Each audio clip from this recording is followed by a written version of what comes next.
Support! Give me a subscribe. Good morning and welcome. Greetings, programs. It is I, the OGGM, on a Monday morning here from Site B. It's around 8 o'clock on the 20th day of June, 2022. It is 65 degrees and sunny, but according to the weather report, it's going to shoot up to 80. And it's Monday, I think. We've managed to survive a whole week of Satine Phionex nonsense. Let's see if anything, is going on in the tabletop role-playing game news that is not directly or indirectly related to Satine Phionex. I don't know what that noise in the background is. I think it's a street sweeper, which is weird because I don't live on a street. So why is there street sleep? Whatever. Diane Publishing has published some new stuff for its Level Up Advanced 5e edition. We have the 4th issue of the Gate Path Gazette coming out. It's the official magazine for the Level Up. We have, those are the types of things. If you're familiar with Dragon Magazine, you know how these kind of works. Each one comes with a smattering, a smorgasbord, a plethora of new stuff and rules and ideas for each game system. So if you're already a fan of the Level Up 5e alternative system from EN Publishing, this could be something cool to take a look at. We have a upcoming source book coming from them as well called the Dungeon Delver's Guide, which will be filled with tricks and traps and other horrible things that can curtail your annoying player characters' explorations. And they've also announced that they have their own Archlich. He's called the Mouthless One, and he is their take on the Stranger Things Vecna, because it's the summer of Vecna. Backer Kit has announced this week that they will launch their own crowdfunding service called Crowdfunding by Backerlick. It's another attempt for a second company to try and take hold of the Kickstarter crowdfunding market currently held by Kickstarter, because a lot of people are not happy with the direction Kickstarter is going, especially with the fact it's going to start accepting cryptocurrency. So this is one that's going to do another thing. We have a couple of these that have popped up in the last year or so that are all trying to sort of say, look, Kickstarter pretty much just does anything, right? And I mean, from gaming related to not gaming related to the weird, obscure stuff. Maybe you need something that's a little bit more geared towards our kind of stuff, right? And plus Kickstarter, they're messing around with dark, evil witchcraft with cryptocurrency. So yeah, good luck with them. There's a new survey up from Wizards of the Coast. We are gonna take it, so we'll be back to that in a second. The Diana Jones Awards have announced for the most excellence in gaming. This is the highest honors anybody who is a game designer can relieve. The finalists so far are Across RPG SEA. It's a website promoting RPG creators. We have Ajit George. That's his name. It's George Ajit.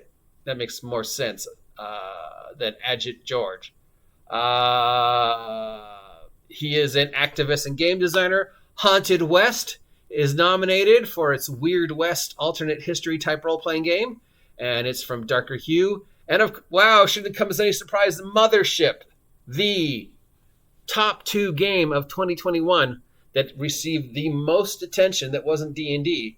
Mothership has been nominated for the Diana Jones Award. So that means that Haunted West and Mothership are considered to be 2 of the highest, best role-playing games that have come out in 2022, 2021. Noticeably missing from the list, as usual, anything from Wizards of the Coast. So once again, suck it, Wizards of the Coast. The Diana Jones Awards do not consider you worthy of being considered for the highest honor that is available for gamers. Speaking of gamers, there's 2 new members to the membership team for Paizo. Paizo has announced 2 new members to their leadership team. Maggie Gallagher is the new vice president of people and culture. And Rai Khan is the new vice president of technology. Vice President of People and Culture, which means there's a President of People and Culture at Paizo, and Vice President of Technology, which means there's a President of Technology.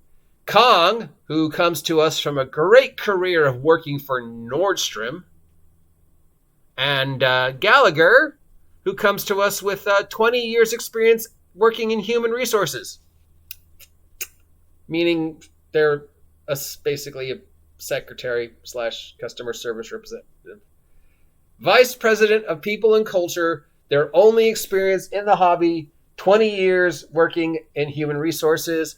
Vice President of Technology, their only connection to technology in any way, shape, or form is they worked for Nordstrom's. They weren't even a manager at Nordstrom's. They were just a guy, a retail. It literally says 13 years as a retailer with Nordstrom.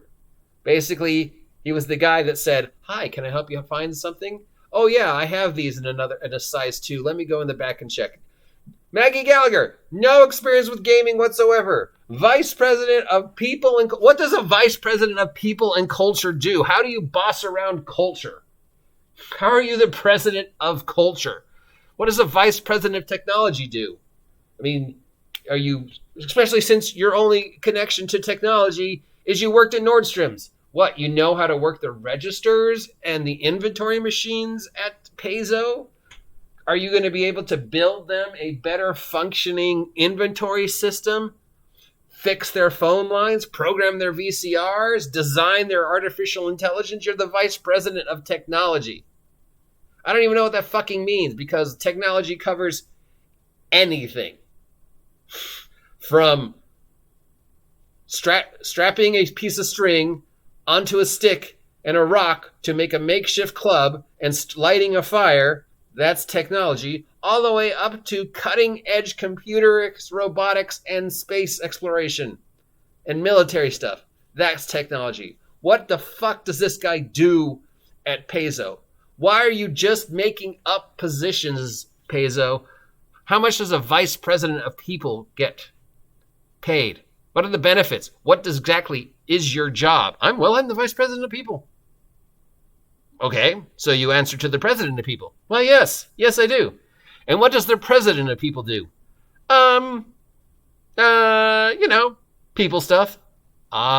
People stuff. You're saying customer service? Why, yeah, I mean, they make people do their job without feeling like they're being oppressed. So they're just a manager. Well, no, he's the president. What? This is stupid. As much as I loved playing Pathfinder, and as much as I love Starfinder, and as much as I want to see Paizo continue with its ability to be an actual threat to Wizards of the Coast, this is just stupid. I mean, this is beyond virtue signaling. This is just literally making shit up to make the Twitter family happy. Oh, Paizo, look at them. They have a President of Technology. All right, President of Technology, let's see you disarm this bomb. All right, with that nonsense, I'm going to bring this to an end because there isn't really much going on in the world of tabletop role-playing game that is not connected to Satine Phionex. So, yeah, that's about... Oh, hey, never mind. There was one more thing. The Marvel playtest up on Marvel.com for the upcoming Marvel Universe role-playing game has finally posted an update. And its stats for Sabretooth. Despite receiving hundreds of responses to the thing and hundreds of playtest material, the only thing they've updated since the last time we took a look is they have the stats for Sabretooth. Maybe we should just go back to reading Satine Phionex news. At least it's slightly interesting as opposed to a president of technology. So we'll just end this with congratulations to the following winners of the Diane Jones Award for Excellence in Gaming across the RPGC: George Ajit and Haunted West and Mothership. Way to go, Mothership. Suck it, Wizards of the Coast. Suck it, J. Scott Garrity. Suck it. Not nominated for any awards, Wizards of the Coast. Once again.